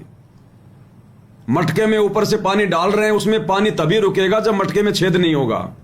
अगर मर्यादा तोड़ दी, छेद हो गया, ऊपर से डालते रहो, नीचे से निकलता रहेगा, प्यासे मरेंगे। तो गुरुदेव ने 2 ही तरीके बताए। और फिर सुसंगति और कुसंगति का बहुत बड़ा फर्क पड़ता है।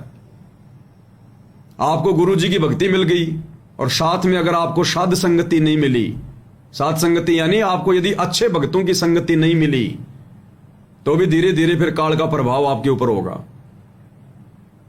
अब गुरु जी की भक्ति तो आश्रम वालों को भी मिली हुई है, लेकिन साथ में उनका दुर्भाग्य, उनको कुसंगति मिल गई गुरु जी के परिवार की, कोऑर्डिनेटरों की। ये बातें वहां आसपास भी नहीं है, आसपास भी, सोपन में भी सारे उल्टे काम है उधर। या खाओ पियो लड्डू जलेबी बर्फी करके लैट्रीन घूम घाम के आ जाओ। तो वहां तो सबके सब काल के नाव में घूम रहे हैं, काल की नाव में। वहां तो काल की खुराक है। तो सुसंगति, साथ संगति का भी बहुत बड़ा रोल है इसमें। अब यही वचन हम गुरुदेव भगवान के ये सभी सुनते आ रहे हैं, लेकिन इतनी गहनता से हमने कभी आज तक इन पे विचार नहीं किया। तो परमात्मा साथ संगति के माध्यम से अब विचार करने की सद्बुद्धि दे रहे हैं, क्योंकि सामान्य सत्संग नहीं है। गुरुदेव ने बताया वेदों को समझना आसान है, गीता को समझना आसान है, तत्वदर्शी संत के सत्संगों को समझना महाभारत है। यहां की पीएचडी की पढ़ाई पढ़ना बहुत आसान है, गुरुदेव के सत्संग वाली पढ़ाई पढ़ना बहुत कठिन है। ये तत्वदर्शी संत के सत्संग है, भले हिंदी में, सामान्य भाषा में, लेकिन इनका संकेत, इनका रहस्य बहुत गूढ़ है। अरे कबीर परमेश्वर की वाणियां तो देसी भाषा में, हिंदी में थी, कौन समझ पाया आज तक उनको? ये गीता, वेद, कुरान, पुराण दुनिया भर के पंडित, ज्ञानी, महात्मा, मुल्ला, मौलवी ये पढ़ते और पढ़ाते आ रहे हैं, कौन समझा आज तक? गुरुदेव भगवान ने आके समझाए, हमें सद्बुद्धि दी। और गुरुदेव के सत्संग 30 साल से हम सब सुन रहे थे, ना मेरे समझ में आ रही थी, ना आपके समझ में आ रही थी। 2014 के बाद में गुरुदेव ने साथ संगतियां शुरू करवा के अपना विशेष आशीर्वाद दिया, तब जाकर आज उनके वही प्रवचन जो हम रोज सुना करते थे और हमारे कान के ऊपर से निकल जाते थे, आज हमें उनकी गहराई का पता चल रहा है। तो ये साध संगति का भी, सुसंगति का भी बहुत बड़ा रोल है परमात्मा की भक्ति मिलने के बाद में। तो क्या कह रहे हैं गुरुदेव? आशा रहेगी, आस्था रहेगी, तो वापस आप जी को आना पड़ेगा। इसी यहीं पर मनमाने यहाँ पर बैल बन का आ जा। और यहाँ आशा नहीं रही तो फिर हमने आशा कब ना रहेगी, ये ज्ञान आधार बनाओगे, भक्ति घनी करोगे, दान धर्म खूब करोगे, उस भक्ति की शक्ति से भी आपके कुछ बंधन ऑटोमेटिकली कट जाएंगे। इतना दबाव बनेगा उसका, आपके मन में वो आने नहीं देगा और परमात्मा कोई ऐसी व्यवस्था आपकी बना देगा। और जो भक्ति नहीं करते तो फिर हमने यहां से तो जाना ही जाना है भक्ति। तो क्लियर कर दिया गुरुदेव भगवान ने, ज्ञान आधार, ज्यादा से ज्यादा ज्ञान आधार और परमात्मा की भक्ति और दान धर्म। अब भाई और बहनों, ये ना समझना कि भाई ठीक हम ज्ञान आधार भी बनाएंगे, परमात्मा के सत्संग सुनेंगे, साथ संगति की वीडियो भी देखेंगे और भक्ति भी गुरु जी की ज्यादा से ज्यादा करेंगे और दान धर्म भी जो है हम लोग जो है पवन भगत जी को ज्यादा से ज्यादा करेंगे। नहीं, दो बातें तो ठीक हैं, ज्ञान आधार और परमात्मा की भक्ति, ये तो ठीक है, लेकिन वो दान धर्म के बारे में जो गुरुजी बोल रहे हैं ना, वो मुझ दास के विषय में मत समझ लेना कि हम तो साथ संगति से जुड़े हैं, हम तो पवन भगत जी को डाल देंगे पैसे। वो परमात्मा वो अपने लिए कह रहे हैं, वो उनका विधान है। ज्योति का पैसा, पाठ का पैसा अपने गुरुजी के हाथों में जाकर दान देना, वो गुरुदेव अपने लिए कह रहे हैं। जब गुरुजी आश्रम में हो तब दास के पास में अगर आप दान धर्म समझ के अगर आप जी कोई सेवा वगैरह लगाओगे तो वो आपकी निष्फल होगी, बेकार होगी।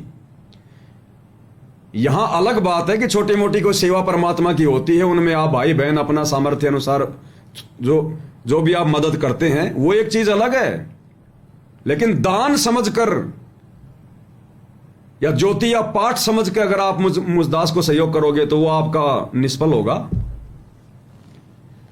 अगर गुरुजी आश्रम में हैं तो गुरुजी के हाथों में ज्योति का पैसा दो, गुरुजी के हाथों में पाठ का पैसा दो, गुरुजी के हाथों में जितना मर्जी दान करना चाहो आप करो, सोना चांदी दान करना चाहो आप करो, अपनी संपत्ति दान करना चाहो आप करो। मालिक लेगा नहीं लेगा वो बाद की बात है।